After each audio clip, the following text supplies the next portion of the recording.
முருகன் கையில் வேல் இருக்கு தெரியுமா? அது முன்வினையை அகற்றிவிடும் புரியுமா? முருகன் கையில் வேல் இருக்கு தெரியுமா? அது முன்வினையை அகற்றிவிடும் புரியுமா?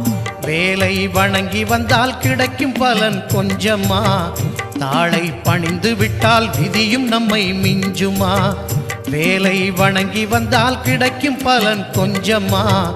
தாளை பணிந்து விட்டால் விதியும் நம்மை மிஞ்சுமா? அந்த முருகன் கையில் வேல் இருக்கு தெரியுமா? அது முன்வினையை அகற்றிவிடும் புரியுமா?